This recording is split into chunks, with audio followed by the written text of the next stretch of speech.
G'day guys, welcome back to the channel. We thought we'd do something a bit different today. I'm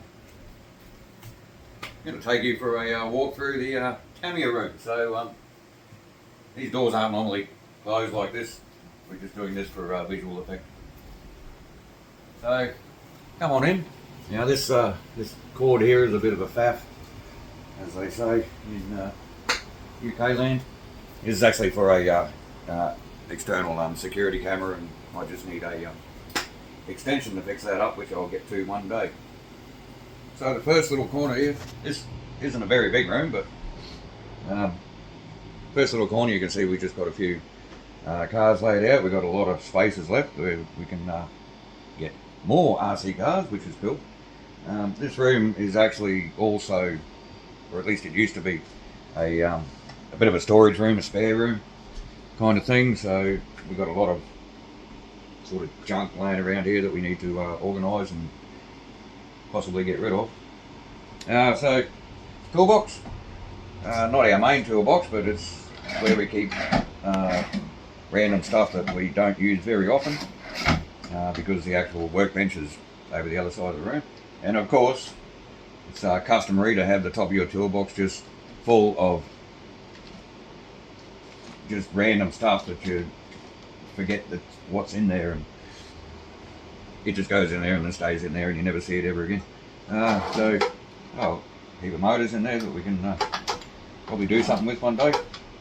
They were just basically 540s, a couple of old motors I had from years ago. That's a 14 turn, that's probably no good anymore. That's a, I don't know, an old dirt tune motor. That'd be nice to rebuild if we can.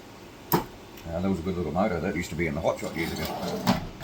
Yeah, so toolbox, a few transmitters sitting over here. We did originally want a transmitter for each car so that we could just, grab that car and go driving. But we quickly realised that, the cars take up a lot of room, but so do these things. So we've settled on the Dumbo RC transmitters, and all we do is we try to anyway, put a receiver into each car. So all we need to do is bind the receiver to any one of these transmitters and we're good to go. So moving along over to this shelf, I'm sure you guys have seen this before. You can't look at that yet. We haven't actually built it yet, have we? But yeah, this is where we store a lot of our more favourite cars, I guess. Up the top here we've got Maximus, is the Grand Hauler project we're working on. Really got to get back into that. So you've seen a lot of these cars, or probably all of them, so we won't focus on that too much. This one here I wanted to talk about a bit. A little 2-drawer filing cabinet. It's a bit noisy. We're standing right next to the aircon because it does get warm in here. Here we just have our new electronical parts. Just got another order of servos come in, which is cool. Batteries, box with a charger, just random stuff like that. This is a really cool drawer. This is where we keep all of our manuals from the cars that we built. It's really handy to go back and be able to if you're not sure about something with a car that you built a long time ago, you can go back and double check. And stuff like this, the 959 Tribute, which is sitting just there. We have the manual for the MF01X, but we also downloaded the original Porsche manual to give us a bit of a help with that. Same with the Clodbuster, we downloaded the original Clod manual for the decals. So yeah, I really like this drawer because I don't know, it's probably the most organised thing in the hobby room. Our sorting desk, I guess. Zach does a lot of his decal work here. This is where we lay out all the parts trees when we're doing a build. We have our sorting tray here. There's a couple of them. We need to get more of them. So Zach just lays out all these parts here while I'm sitting over the bench actually building. And as I'm building a step, Zach will get parts ready for the next step and put them in little containers, and off we go. Random stuff over there, a couple of batteries, nothing really exciting there. You got to have the Australian flag. Yeah, where the real fun happens. Our main bench. We just stand back here a bit, mate, so we can get a bit of Here's a view of the whole thing. So the bench itself, I just had this frame sitting out in the shed there, and it wasn't getting used for anything. So we modified it a bit, cleaned it up, raised it up. The bench top and the shelf down there is actually a couple of old internal doors that came out of my mother's house when she decorated a while ago. So that worked out well for a bench top. It's actually set to 900 millimeters, which is a Australian standard actually for a height of bench. But also I prefer standing up when I work. If I sit out for too long, I get a sore back and all that sort of stuff. I prefer standing up. Although I do have a chair to sit down and relax every now and then, but that rarely gets used. The top of the bench is actually an old double bed that we had laying around and we weren't using, so I cut it up, made a frame and used the slats out of the bed for a top. This is where most of our empty boxes reside now. We do use them for storage as well. For instance, the grasshopper box here is full of wheels and tyres.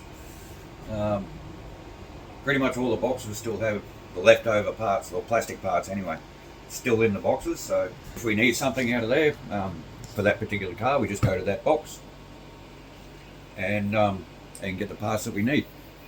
All of the metal parts, screws and stuff like that that are left over, they go into a different container, which I'll show you in a minute. So up on this wall we have our Fordham, which is just a big flash Dremel tool really. It's a great thing to use. It's got a foot pedal which makes control, just gives you really good control actually over the handpiece. Our Tamiya calendar, this is the second one we've had, so this is for 2005. This month we got the fighting buggy. What do we got? We've got the holiday buggy next month in March. My birthday month, so I wonder what car we're going to build for my birthday. A couple of posters up here on the wall and all of our paint charts. So down to the bench. Downstairs here we have all the kits that are either waiting to be built or halfway to be built. Obviously Wild Willie, that's coming up soon. Now tools, glorious tools. So one of you good people wanted to know about our servo tester. There's really not much to talk about. It looks a little bit different now because I actually added something else on there just this morning. So the servo tester itself, I actually had a look on eBay this morning. I couldn't find this exact one, but there are similar servo testers on there, and the price ranges anywhere from, what did I see, $8 up to $30. So they're really not expensive, but they really are handy. And all I've done is taken a 4-cell battery holder that used to come with your 27 megahertz crystal radios back in the day. Just with double-sided tape, just stuck the servo tester onto the battery, what do you call it, holder thing. Right. Same thing with the inline switch, and just hooked it into the power input of the servo tester. And once it's switched on, that blue light's really annoying, but once it's switched on, you can switch between manual mode, a neutral mode, and an automatic mode. And basically all we do is plug a servo in, switch it on, set it to neutral, and it automatically neutralizes the servo. So then we're good to build. Now this, I've only just added on this morning, and just let me, not really prepared here. So what we do, and you would have seen this in most of our videos if you've actually watched them, when we finish building a transmission, doesn't matter what transmission it is, we test it out with the motor with a couple of AA batteries. Now up until now we've been trying to hold two AA batteries together and two wires. So this battery case here is actually one of the battery cases that came with the electronic leg supports for one of the Tamiya trailers that I had years ago. So I just soldered on a couple of wires with alligator clips. So now we have 3 volts running out of this battery pack, and it's really just a matter of clipping onto your motor wires. But now we know that transmission works nice and freely. Because if it can't run freely off 3 volts, you're going to have trouble when you start putting your proper voltage through it. Know what I mean? So yeah, that's our servo tester and now transmission / motor tester. So that comes in really, really handy all the time. We use it for every build. We just put Maximus back on the shelf there. So tools, obviously, Tamiya Craft tool set.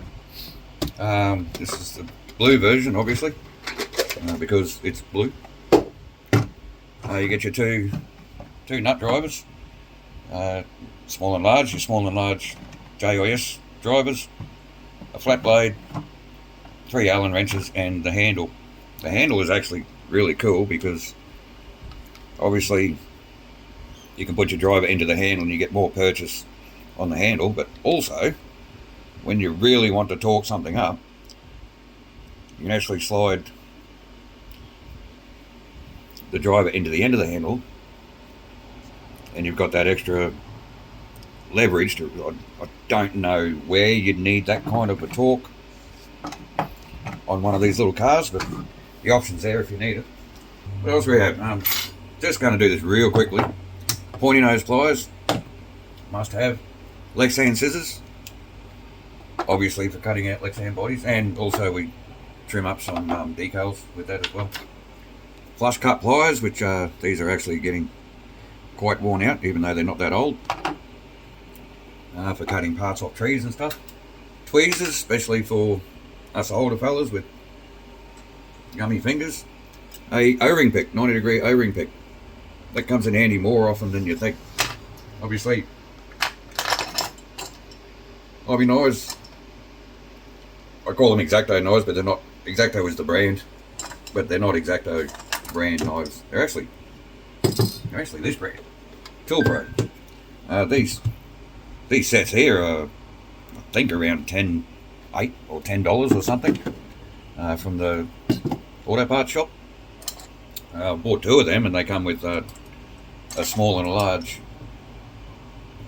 knife handle and a bunch of spare blades. But the blades we use the most is this number 11, and we just buy them in bulk, and they seem to last forever. Random drivers with a little ratchet driver. That's come in handy a few times for getting screws into parts that you forgot to put a screw in, and you can't get a normal screwdriver or any other driver in there. Body reamer, obviously for taking out holes in Lexan bodies. Some spare random parts. Telescopic mirror. That's only there because we bought it as a set with this telescopic magnet, which really does come in handy for when any metal parts will fall down behind the bench or under the bench. We can just get in there and pick them up. Yeah, all our paints. Most of our paints anyway. We've got our paint caddy down there, still with some paints in it. Masking tapes. My Artemis space pen that Zach bought me for Christmas. I love this thing. It can write anywhere apparently, even in space. So, yeah, like a thinner. Drills. Must have a little drill set. This one goes down to, I think, 1.5, goes right up to 6 mil, I think. And I've used almost every size in this, just for random little things that we need to do. Obviously you need some glue. I have both Rebel glue and Tamiya ABS cement. I bought this by mistake actually. I wanted the thin cement for styrene, but it kind of works. Needle files also come in very handy for, they're good for filing out like body mould lines or parts that don't quite fit properly, which doesn't really happen often. Wire strippers, they're more for when we're doing soldering, which I actually did this morning, making the motor tester. Not too many more parts there. Vernier calipers, very, very handy things to have, for obvious reasons. Drill and tap set. Obviously I'm missing a few size drills there, but we mainly use the M3, and I've got a little M2 tap in here as well, with the corresponding drill. They come in, well, you would have seen, I think in the last boomerang video, or the one before, where we actually tap out holes where ball screws thread into. So they come in handy. What did I miss here? Cocktail skewers, or toothpicks if you like. Very handy for like decals or applying thread lock or other random stuff. Super glue, got to have super glue. This happens to be Chem Tools Rapid Stick 8401. Works really well and really fast, and it's really good for sticking your fingers together. Cotton buds, also handy for cleaning, applying decals, getting the decals into these little tight creases. Also up here we have our microphones that seem to be letting us down lately.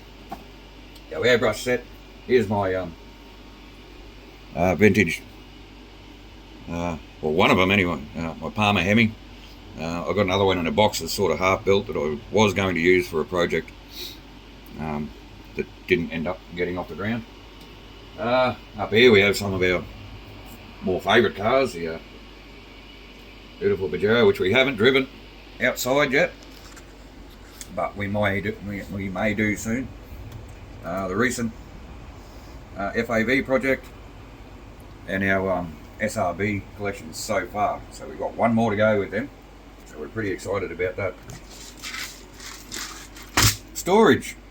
So we have these 3 boxes. This box is actually left over from the 2000s with my first collection that I started. This just has a bunch of random stuff in it. Look, here we go. We still got crystals in there from the 27 megahertz days. So we got ball screws. Like I said, all the leftover parts from kits go into these 3 boxes. The plastic parts mainly stay in the box itself. A bunch of those drive pins for the rear axle and front axles. Bunch of body clips, ball bearings, bunch of random stuff, O-rings. So that's the more random kind of box. This one here is our machine screw box. So we have our M2 and M3 and M4 nuts, M2, M3, M4 washers, and an assortment of M3 screws. A lot of 3x6. Again, when we get the leftovers from the kits, they go into all these boxes so that when we need screws, we just go in. As long as you know what size you need, we know exactly where they are. Nice and organised and sorted out. Same sort of thing, but with the self-tapping screws. We have step screws in here. That's all the 2mm screws. I've got to separate them later. Grub screws, wheel bearings, ball bearings I mean, and other assorted screws. So that's how we sort out all of that sort of stuff. Over here we got another, there's all of our plastic bearings going there. There's quite a few in there. There's just random stuff in there, shock parts. There goes bronze bushings. Random stuff, all their greases and thread locks and stuff like that. Not much else there. That's the clean corner. That's our clean rags and our soapy water for applying decals. Hot glue gun comes in very handy. Multi-purpose oil, good for oiling up bearings. Proper actual automotive wheel bearing grease. I use that to pack some of the differentials. I'm going to have another drink because I'm drying up. Another semi-organised wall. Up here we have an old Hornet and an old Frog. They're not originals, but they are the ones that I bought back in the 2000s, probably 2007, 2006, somewhere in there. They're both not very good, or not in good condition anyway. I don't even think I'm going to bother trying to get these going again, because we did buy another Frog and we had that on the channel. We're also going to buy another Hornet, probably as a shell queen. So you can see here we just labelled some, these are just fast food containers. or with leftover parts, or box wrenches. My wife actually filled out all these labels for me because I have atrocious handwriting, and she was reading my handwriting and she thought it said wrenches. So we stuck with it. But yeah, every time we get a kit, box wrench goes in there. After a while, we should have a fair collection of them. I don't need to go all of them. I'm pretty sure most of you guys can read. So you just have an assortment of random parts. Truck parts are 114 Tamiya truck parts left over from back in the day. Down here is just all random stuff that we don't have room for anywhere else. More boxes over here because we ran out of room on top of